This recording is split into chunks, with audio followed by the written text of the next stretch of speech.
Welcome to this episode of Atlantic Council Front Page, featuring President of Colombia, Iván Duque, and the co-chairs of our US-Colombia Task Force, Senators Ben Cardin and Roy Blunt. It's an honor to have you with us today. I'm Jason Marzek, Director of the Atlantic Council's Adrian Arsht Latin America Center, and I'd like to thank IHS Towers, the exclusive sponsor of today's program. IHS Towers is one of the largest independent providers of telecommunications infrastructure globally. Founded in Nigeria, IHS Towers is committed to emerging markets, providing services across the full tower value chain in 9 countries, including Colombia. Now it's my pleasure to introduce a true visionary, Adrian Arsht, the founder of the Adrian Arsht Latin America Center and of the Adrian Arsht Rockefeller Foundation Resilience Center and Executive Vice Chair of the Atlantic Council. Adrian? Thank you, Jason, and good afternoon, everyone. Particularly good afternoon, President Duque. Nearly a year ago, you joined us for our first Atlantic Council Front Page event. It's really an honor and quite special. We're welcoming you back again. That must be some record already in our Front Page events. And 7 years ago, Fred Kemp, President of the Atlantic Council, embraced my vision to launch a center that would challenge the world's perception of Latin America by positioning the region as a core partner in the community. Colombia's rise and success over the years and its role as one of the United States' most important global allies certainly speaks to that vision. President Duque, since becoming president 3 years ago, you and your administration have demonstrated remarkable leadership, welcoming nearly 2 million Venezuelans and made commendable commitment to decrease carbon emissions, among their other important priorities. You have impressed the world with your steadfast commitment to entrepreneurship, innovation, legality, and equality. We all look forward to continuing to work together with you to strengthen economic and diplomatic ties between Colombia and the United States. On a personal note, you know how important Colombia is to me. 2 years ago, I was honored to receive the Order of San Carlos in recognition of my commitment to the prosperity of your country. That commitment is strong today as we look for new opportunities to deepen the bilateral relationship as Colombia confronts COVID and the continuing destabilizing effects of Maduro's reign in Venezuela. And now I would also like to thank and welcome Senator Ben Cardin and Senator Roy Blunt, and thank them for their longstanding commitment to strengthening the strategic partnership and for their leadership as co-chairs of the US-Colombia Task Force. I look forward to seeing the continued work of the bipartisan US-Colombia Task Force in its goal to deepen and broaden Colombia ties. This is so pivotal as President Biden begins to advance the new strategic priorities of his administration in this hemisphere. And now, on to the program. Following President Duque's remarks, my dear friend, Maria Rana, a former journalist for the Washington Post, author, literary director at the Library of Congress, will moderate from Washington a conversation with President Duque and Senators Cardin and Blunt. Mr. President, the floor is yours. Well, thank you so much, Adrian, for your kind words. And it's always a pleasure to be with you at the Atlantic Council. Thank you for all your support to Colombia. I also want to express my gratitude to Jason once again. And it is always a great honor to share the floor with Senator Blunt and Senator Cardin, who have been great friends of Colombia, who have supported our country in many, many ways. And it's also a great honor for me to be here with Mary Arana. I still remember some years ago when I was interviewing her after she published her biography on Simón Bolívar. So it's a great honor for me to be this afternoon. What I'll try to do, Adrian, in my introduction is to make the case for the transformation that we're building in Colombia. Obviously, we're facing all the adversities that are derived from COVID-19 while we continue to embrace the values and the vision of our National Development Plan. But I should say that this year, 2021, has four very important purposes for Colombia. On the one hand, massive vaccination. We are supposed to reach almost 4% of our population being vaccinated maybe early next week. And we're gonna get to 3 million people vaccinated by April the 17th. And our goal is to vaccinate 35 million people by the end of the year so that we can reach 70% of the Colombian population and have some sort of a herd immunity in our country. The second great objective that we have is to have a safe economic recovery. Last year, our GDP was badly hit by the COVID-19 pandemic, and our GDP shrunk by 6.8%. But we already have not only the plan, the vision, and the investment, and the cycles of investment that will lead us to grow close or above 5% this year. And that involves many projects in the rural areas. It involves also the acceleration of the peace with legality policy that we have. It involves also water and storage, 4th-generation highways, and also the opening for bids for the 5th-generation highways that are going to be the bicentenary roads of Colombia. And we also consider that the most important thing that we have to advance as we do with massive vaccination and with a safe recovery is a sustainable social transformation. So we're about to present before Congress a bill that would allow us not only to protect the poorest of the poor by managing all the social programs that we created in the midst of the pandemic so that they will become permanent programs and we will reach almost 20 million Colombians by providing benefits on something close to 5 million families, so that we are not going to have setbacks on all the advances that we made reducing poverty, but we also want to stabilize our national finances for the short and long term. So those are elements that are in place, but it's very important to say that as of today, we are seeing great transformations. One, the energy transition in Colombia, where we're going to pass from 0.2% of non-conventional renewables to 14% of our energy matrix by the end of next year. We're making a big advancement in high tech, and especially we're now training 100,000 programmers so that Colombia will become the #1 destination for technology companies that want to settle in Latin America. And we're also, at this moment, making a very important transformation in the health and the education system. Those elements are the ones that are leading us to recover growth this year, to be very close to recover pre-pandemic unemployment levels and keep on reducing unemployment. But more importantly, we want to move very fast in the policy of the peace with legality, where now we have already finished more than 1,000 projects in the areas that historically had been badly affected by violence. All this transformation that has taken place in Colombia has had the support of the United States.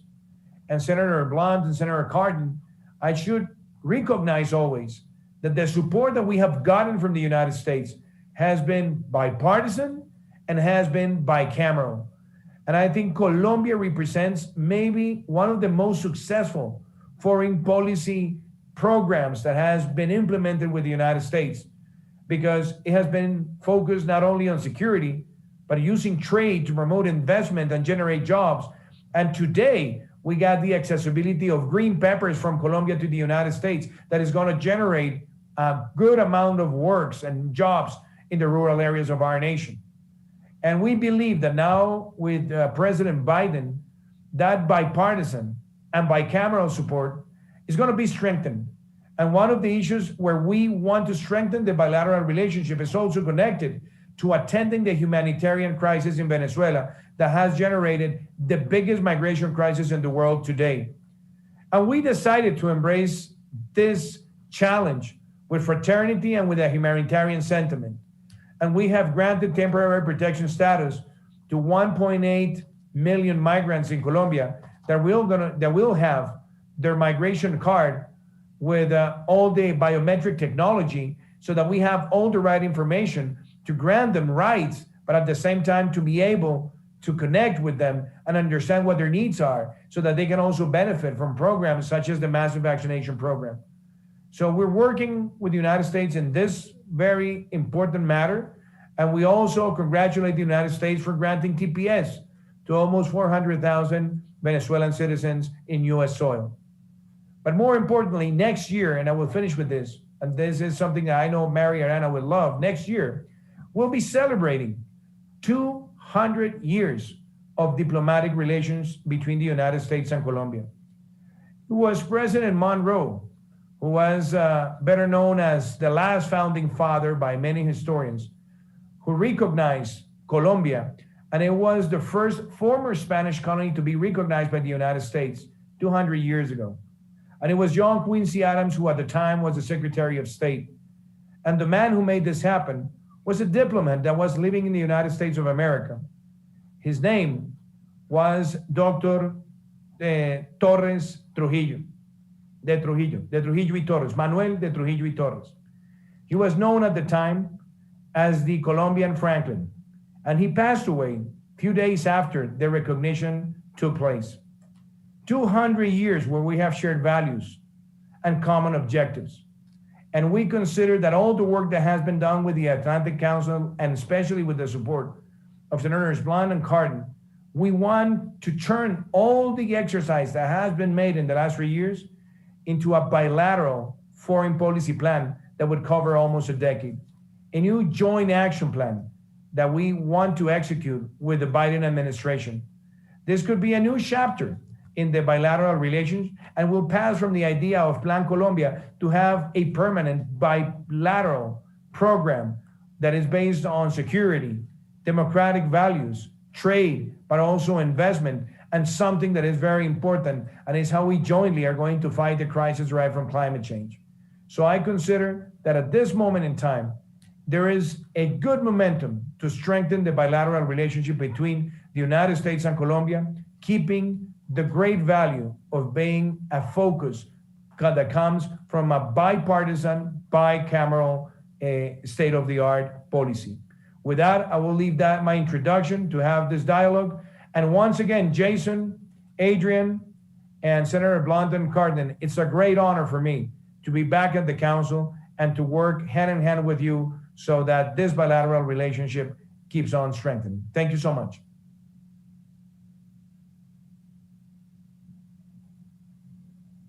Thank you, President Duque. It's a pleasure to see you again. And thank you for those informative remarks and for joining us in this discussion. And I do indeed appreciate, having written about the history, that very strong relationship, diplomatic relationship that has existed for 200 years between Colombia and the United States. Well, as President Duque mentioned, Colombia is one of the United States' strongest and most important allies in the world. If a vibrant US foreign policy toward Colombia exists today, it's because of bipartisan consensus and successes. And we owe those successes to strong leadership by the administrations of both countries, as well as to an unwavering mutual commitment between Washington and Bogota. So Senators Blunt and Cardin, as co-chairs of the Atlantic Council's US-Colombia Task Force, and throughout your careers, you have advocated for a strong relationship between the United States and Colombia. As a US citizen of Latin American origin myself, I thank you for your commitment to that goal. Why, in your opinions, Senators, is it more important than ever to continue strengthening this bilateral partnership with Colombia? And where would you say is our greatest potential to fortify that engagement? Senator Blunt?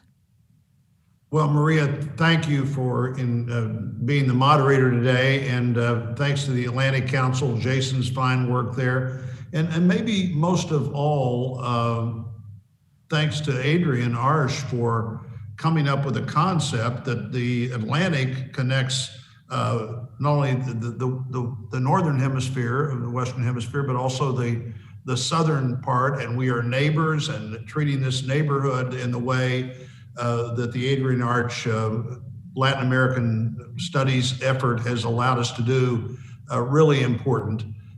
200 years is a long time, 200 years in virtual democracy in both of our countries, and Americans appreciate, as they get more familiar with Colombia, that long commitment to democracy, the long relationship we've had in our countries. I know that on more than one occasion, President Biden, as vice president, referred to Colombia as the keystone of Latin America. And it's fairly evident from parts of the map, but it's also evident from looking for the example that Colombia sets. President Duque's example of the way that Venezuelan refugees have been welcomed, saying 2 million of them could legally be in the country, really shows that you can have the leadership and democracy and welcome and understanding what goes on in your neighboring country. In this case, is really something important, and President Duque's done that. From Plan Colombia, where as a member of the leadership in the House, I was working to be sure that every year we extended Plan Colombia to Senator Cardin, my really close friend, and I used to say that in the Senate. When I came to the Senate, not too long after Senator Cardin is, I looked for a mentor on the other side, and I thought, who would be better than a guy who I already have such great confidence in? And we have been able to find so many things to work together on, and looking at how we transition from Plan Colombia to Peace Colombia. I think, frankly, we saw some of the problems in the Peace Colombia transition in our report, but we were still very hopeful that it would work out in the best way, though there were some questions that obviously came up to be questions. And now looking again with President Duque's leadership in Colombia of how we bring together some combination of what we were doing in Plan Colombia with what we hope to do in Peace Colombia. I'm glad to be with all of you today. But Maria, thanks for moderating it again. I'm particularly pleased to be part of this effort with Senator Cardin. Thanks very much, Senator Blunt. Senator Cardin, can you answer the same question? First of all, thank you very much. President Duque, it's wonderful to be with you. Thank you for your extraordinary leadership in Colombia. To my friends at the Atlantic Council, thanks for making this possible. We thank you all for putting a real spotlight on this. You asked a question, why is this relationship important? And where do we go from here? And can we make it stronger? And I think President Duque put his finger on it when he said that this is one of the most successful foreign policy partnerships initiatives that any two countries can point to around the world.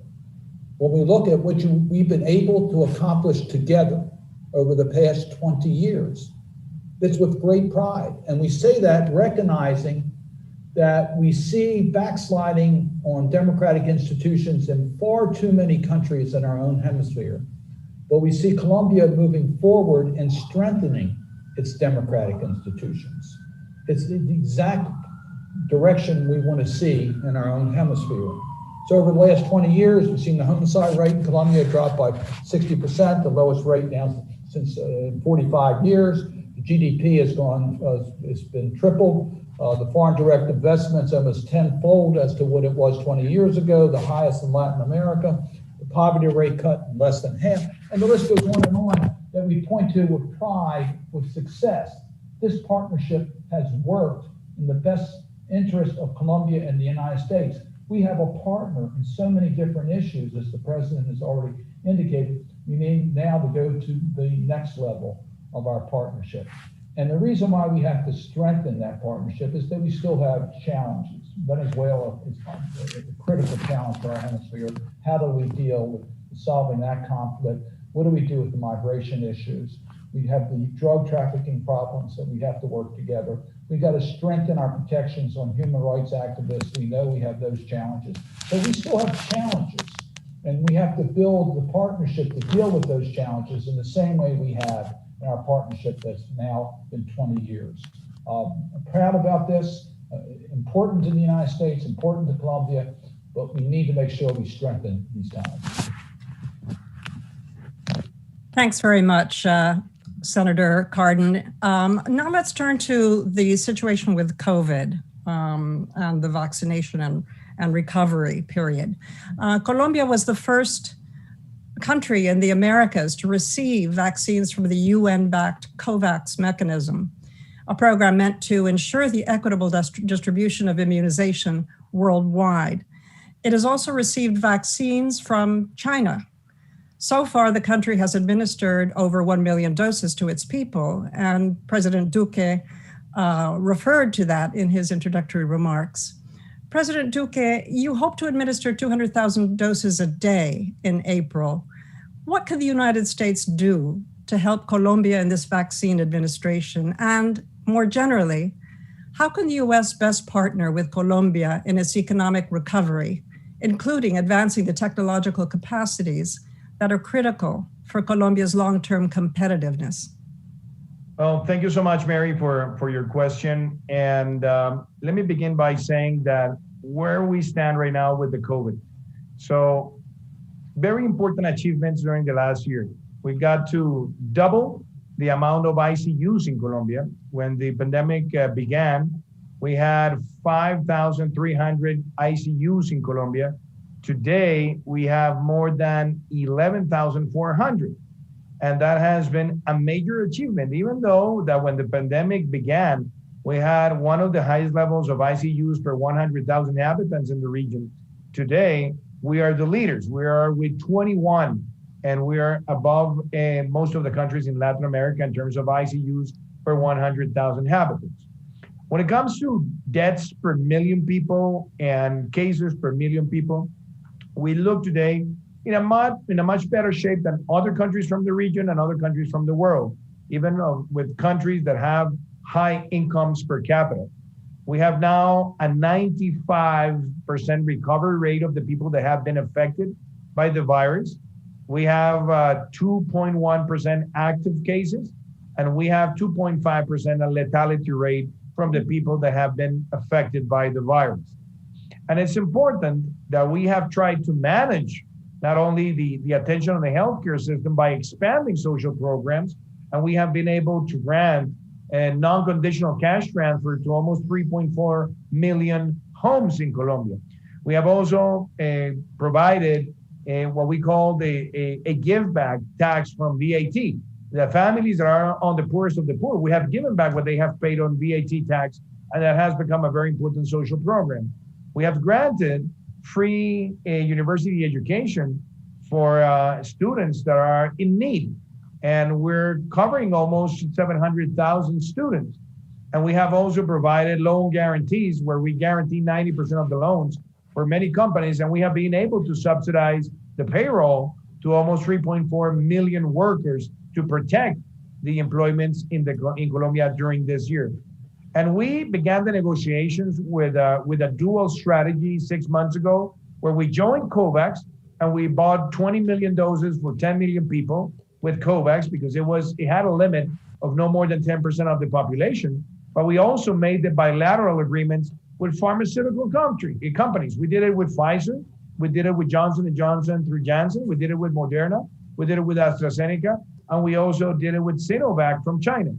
As of today, we have 1.3 million doses that have been applied in Colombia, and we expect to have a growth that will likely reach more than 150,000 per day, maybe in the next month, where we hope by the 17th of April to be around 3 million. And we want to keep that level so that we keep on advancing rapidly.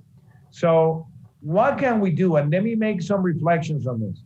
I think it has been very important that the US has gone back to the World Health Organization. I think that was a must. And I think it has been a wise move from President Biden's administration to join COVAX, because the importance of COVAX is that we're all paying for the vaccines, but we're a middle income country and the US is a high income country. What we buy from middle and high income countries represents that it's going to ensure the supply of vaccines to the poorest countries around the world. So it's a very important equitable system. Now, I have to say this in a blunt way. What we're seeing internationally is that the distribution of vaccines has been pretty much unequal. And we have countries that have bought vaccines, but they haven't been able to receive not even one. And obviously that has to change. And something that I consider has to be rethinked is that we have seen countries that have bought 4 or 5 or 6 times the size of their population in vaccines. And that certainly disrupts the market.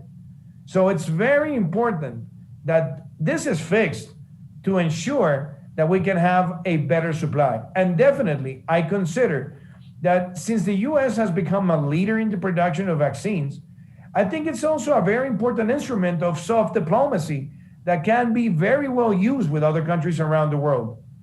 Not only to facilitate those who can buy to be bought, but also in the cases of countries that have not received vaccines to be able to do it in a prompt way. And I am very optimistic that maybe by the second semester, what we're going to have is an oversupply and not what we have today. But my consideration and my thought, they might be too late for many countries because definitely there are people who are taking advantage politically to create social unrest due to the circumstances of the lack of provision of vaccines. And we don't want that to happen. And we don't want to see countries that are affecting their institutional stability because of this. So I definitely think that the US can certainly become a leader in the hemisphere to help the countries that have not received vaccines to do it in a prompt way.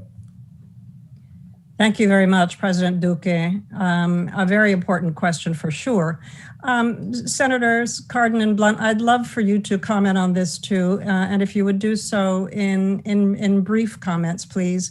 Senator Cardin, you've done so much and have so many accomplishments in general, but you have been a great advocate for human rights. And why is it important to continue deepening US-Colombia cooperation in the fight against COVID-19? How can the anti-epidemic efforts undertaken for COVID actually now help advance US interests generally in the region?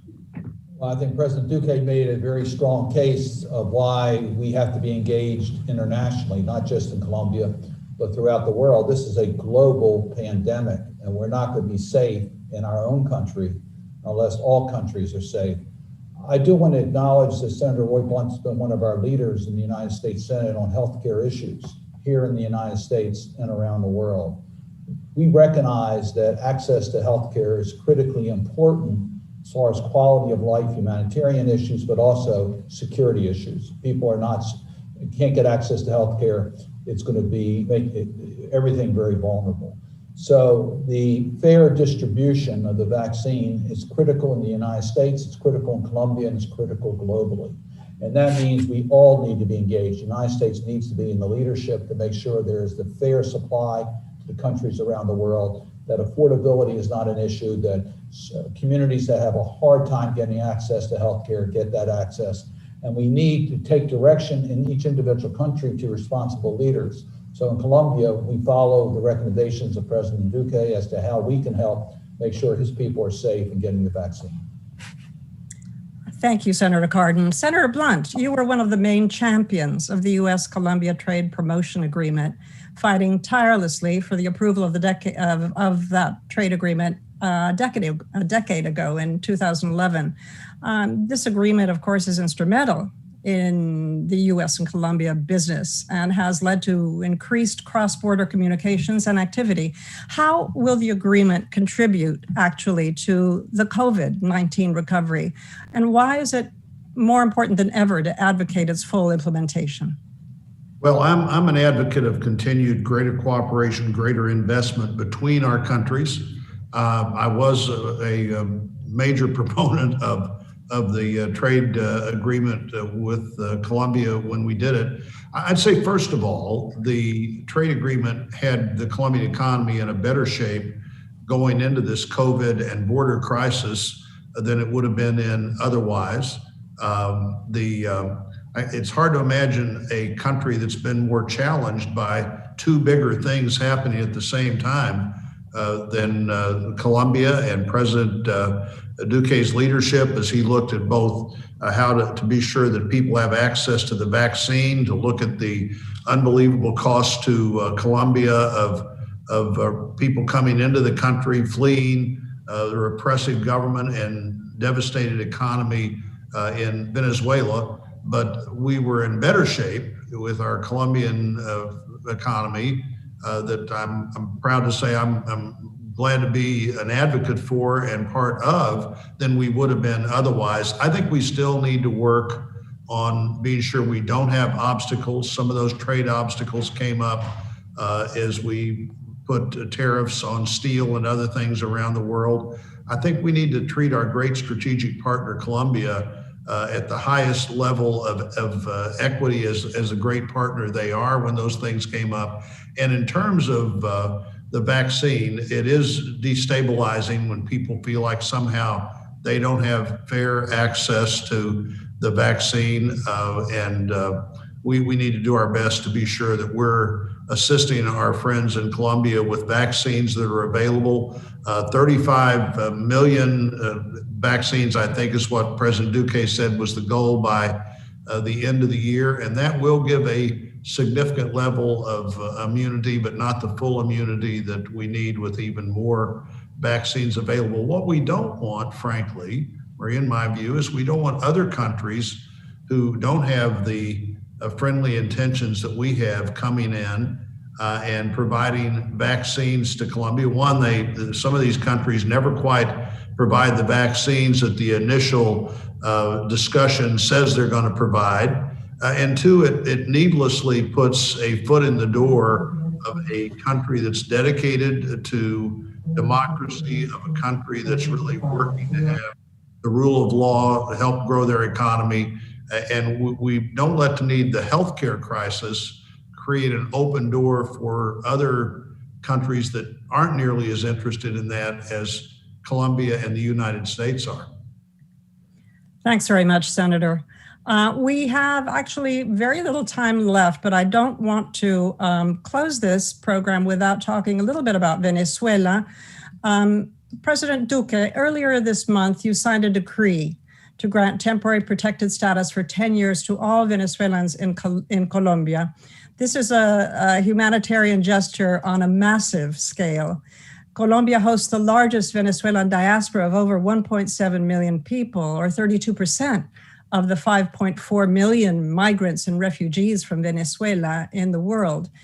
The temporary protected status, or the TPS, is expected to benefit 2 million people, granting them access to formal employment and to essential services, including healthcare and COVID-19 vaccinations. Mr. President, renewed and expanded international support to your country will be essential for the successful implementation of this newly announced temporary protected status. How could the international community best support Colombia's efforts to integrate Venezuelan migrants and refugees? What will be the medium to long-term benefits of the TPS? Well, thank you, Mary. I wanted to make a comment based on the question that you asked previously, but I'm going to connect it with this. And you were asking, what can the United States do for Latin America and for Colombia for the recovery? And something that I consider is very strategic at this moment is the concept of nearshore. And let me put it in this way. It is crucial, and we understand for sure that the United States is also facing its own challenges at home. And I know it's very important, the policy of reshoring some of the investments that was deployed in other parts of the world. That obviously we know, and we also consider that that's part of the US internal policy. However, if there is a percentage of that investment that cannot be reshored but nearshored in the Americas, that nearshoring is going to trigger investment, is going to trigger employment, and is going to take the advantage of being close to market to generate opportunities in Latin America. And obviously, I don't want to get into US internal and domestic policies, but I made this comment publicly. We all are going to struggle with migration crisis. What we're suffering right now is not going to be the last. And what we're seeing at the southern border of the United States is not going to be the last.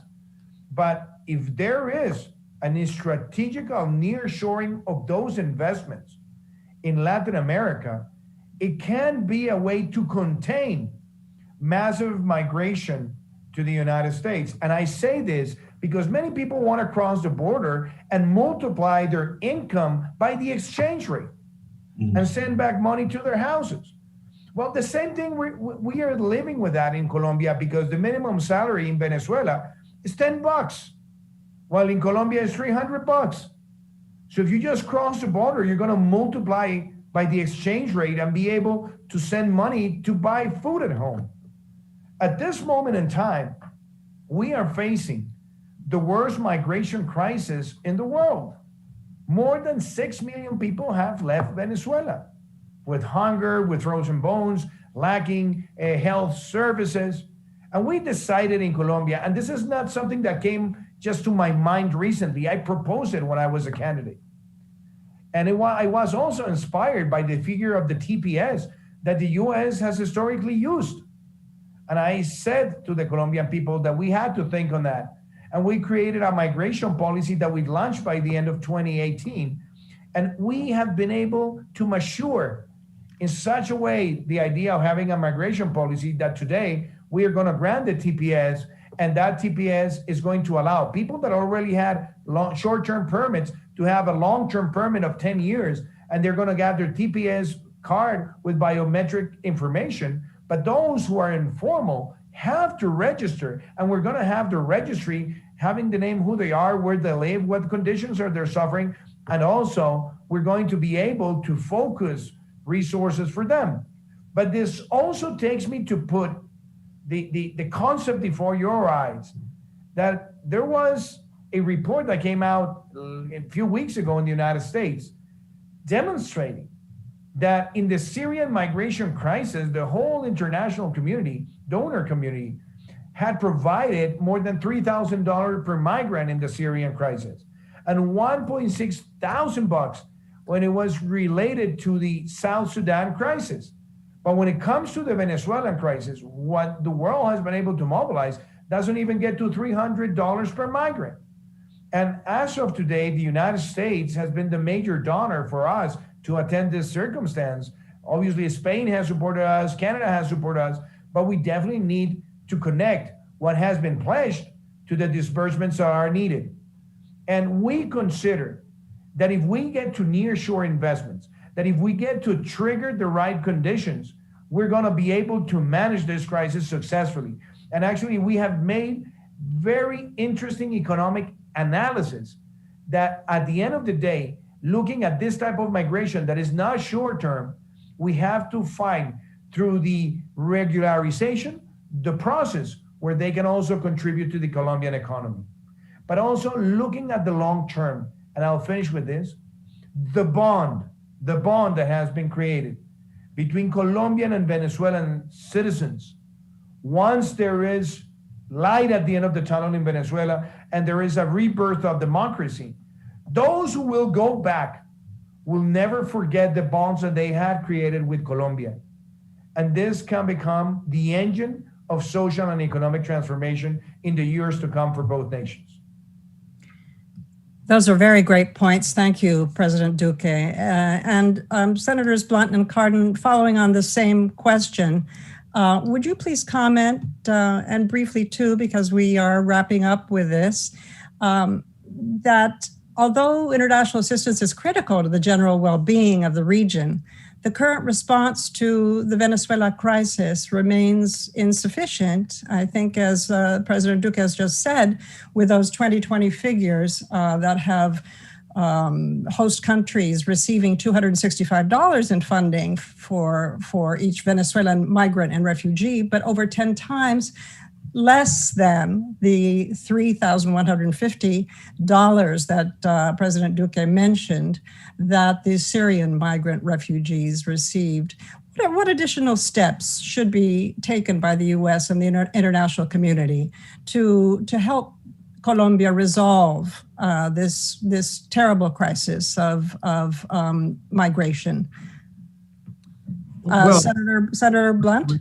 I think we can do more. As I think the exact number from the United States in 2020 was $197 million. That's about 100 of that $255 that you mentioned that all the countries in the world sent. We can do more. We should do more. The force multiplier, the strategic partnership, the long-term stabilizing impact of Colombia is incredibly valuable to us. And I really like President Duque's idea of nearshoring. There's going to be a lot of focus on supply chain. A lot of jobs, I think, will come back to the United States, but another vital option can be his nearshoring option, so that you've got a stronger economy there, as well as us reaching out in ways that we uniquely should be willing to do with our friend in Colombia, who is constantly helping us with its neighbors, talking about things in the drug and trafficking and other areas, and how they lead on this is the way we would lead on this, but it's more effective for them to do it because they're neighbors in the exact neighborhood. And so we're grateful. We should understand why people are fleeing Venezuela, and a lack of stability in Colombia or any other country they're fleeing to is not to our advantage. And I hope we can and will do more. So let me add briefly to Senator Blunt's point, because I agree with what he said. And first of all, President Duque, thank you so much for responding to the humanitarian crisis in Venezuela by allowing your borders to accept the refugees. And thank you for giving them status, which is so important. It's a real model to the global community. And you point out long-term benefits it will be in regards to the relationship between your two countries. But I think the people of Venezuela see that peace and prosperity in Colombia needs to be duplicated in Venezuela. So thank you very much for presenting that model. And I agree with Senator Blunt that we can do more, and we need to be leadership within the international community to provide more international recognition to the responsibilities to deal with the crisis caused by Venezuela. That's what happened in Syria. We could have been even with greater help internationally, but certainly we're not doing what we need to in the countries that are impacted by the migrants from Venezuela. Thanks very much, Senator Cardin. And that wraps it up for our conversation. It's been a pleasure to talk to you, gentlemen. I will go back now to Jason. Well, thank you very much, President Duque, Senator Cardin, Senator Blunt, for your important message during today's conversation. Marie, thank you for the moderation. In the midst of an incredibly challenging global moment, your insight, actions as well, have again reinforced all that we've achieved and also the enormous future potential of what the U.S. and Colombia can achieve together. President Duque, we heed your call on the importance of this moment to further advance a joint bipartisan action plan. And thank you, Senators Cardin and Blunt, for your continued leadership and partnership. We're looking forward to another very productive year with our US-Colombia Task Force members focused on strengthening the bilateral relationship, especially in the midst of COVID recovery, continued peace implementation, and Colombia's important role as a regional leader. Thank you all for joining us for this episode of AC Front Page.